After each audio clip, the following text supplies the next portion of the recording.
Hey there, good people. It's me, yo, Uncle Christian. I'm here about to watch another Slendervlog series. This time I promise there won't be any of the fangasm bullshit. It was silly, I know. So let's start with the series with the Osiris Chronicles. Let's see how good it is.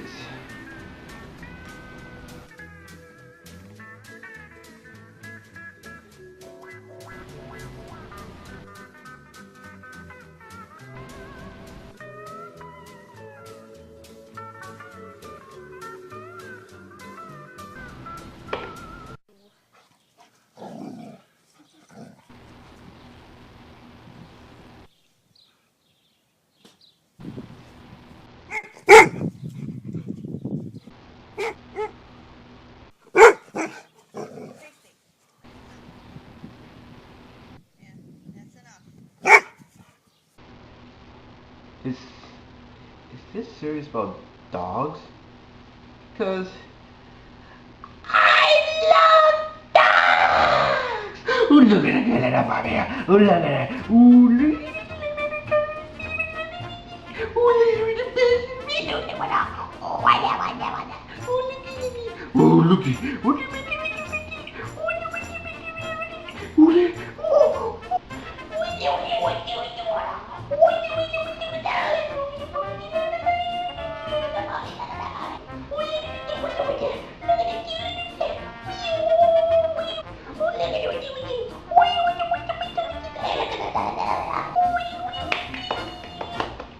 Oh yeah, welcome to the Slendervlog reviews or whatever bullshit. I'm gonna watch more of this series. The doggies.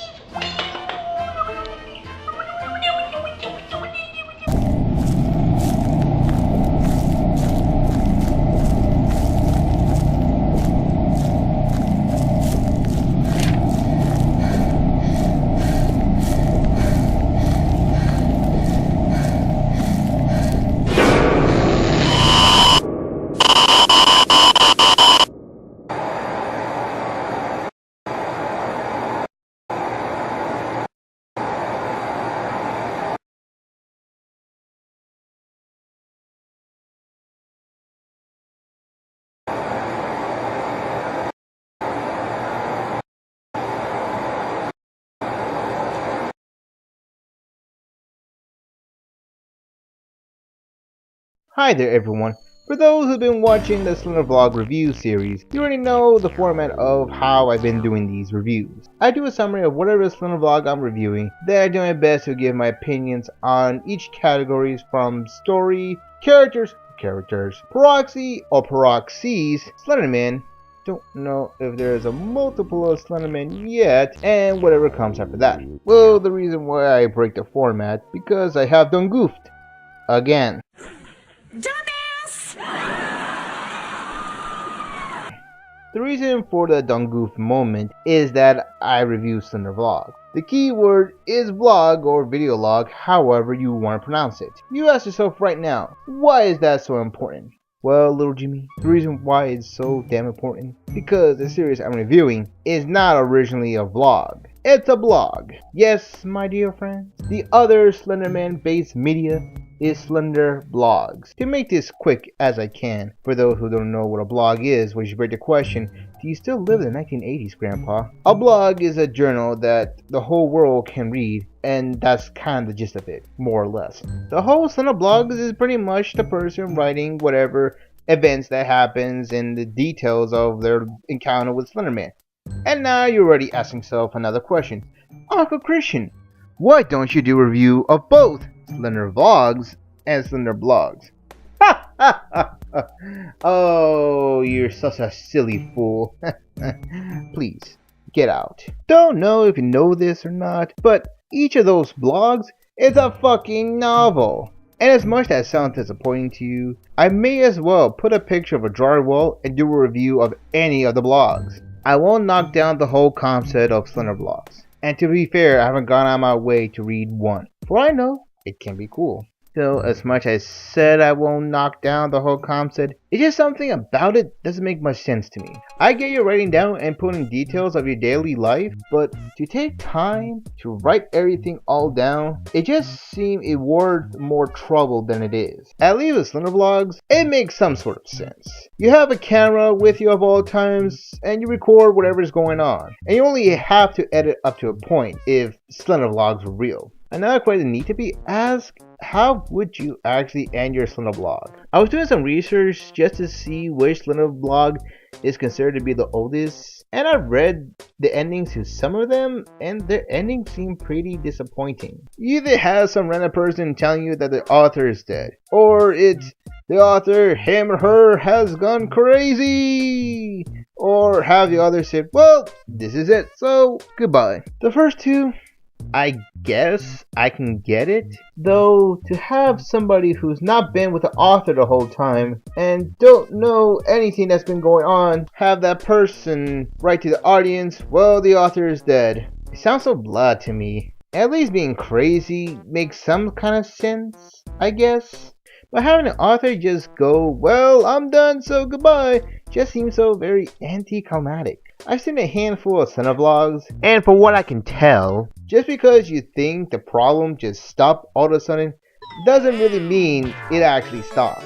I know, I'm seem pretty unfair to judge a whole series where I only scan through entries here and there, and you're right, for all I know there could be a Slendervlog out there that can be probably the best thing relating to Slenderman since Tribe 12. And I want to thank the two people out there to tell me Justin the Fool is the oldest Slendervlog and probably the first.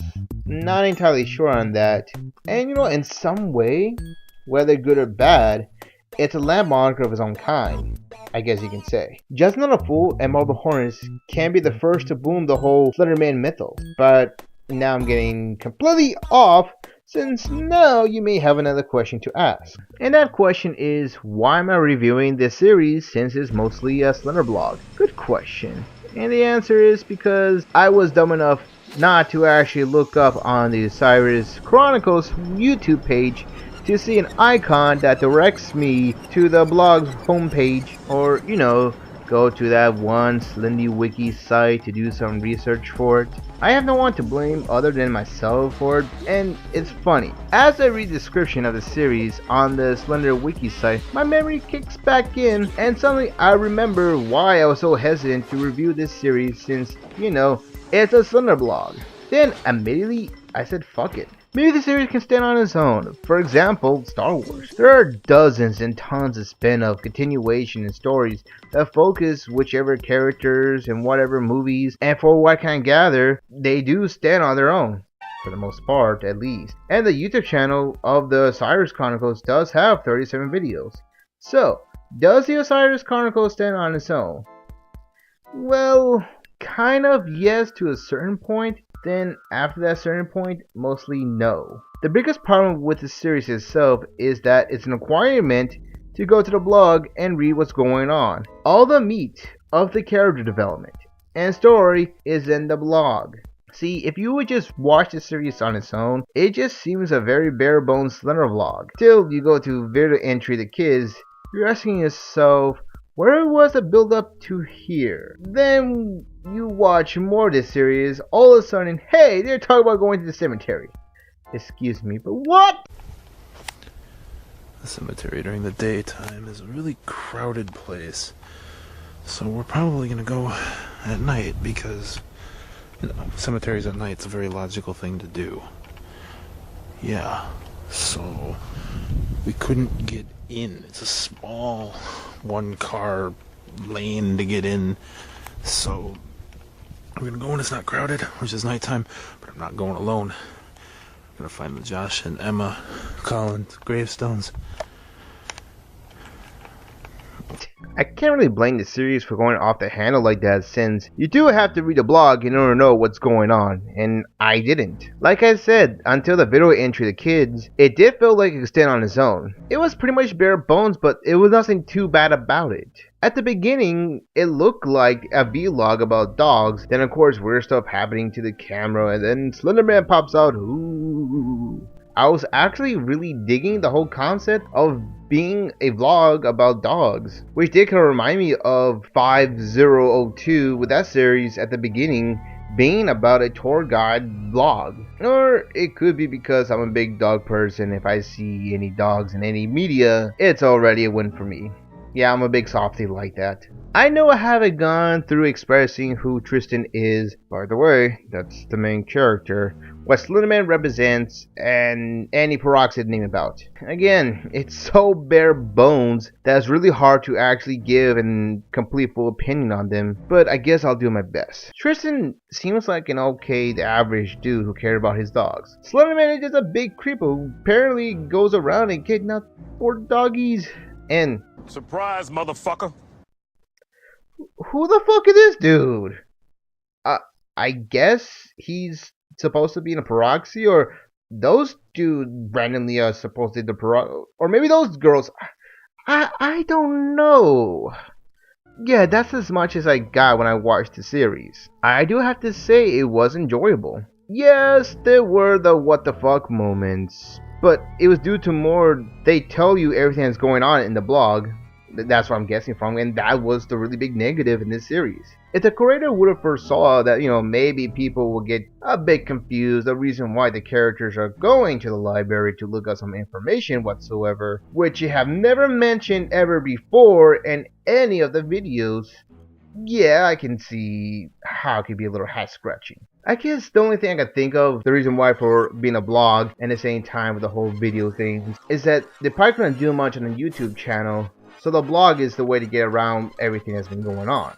One day I might actually come back to this series and review the whole damn thing, which that does include the blog and also the YouTube channel. But only this one time, because I actually do have footage that I can actually use for the review. So as I come to a close here, the rating I'm giving it does not include the blog, just the YouTube channel alone. I'll give it a 3 out of 5. It's not bad, but that leaves them so much desire for. Till then, see you next time.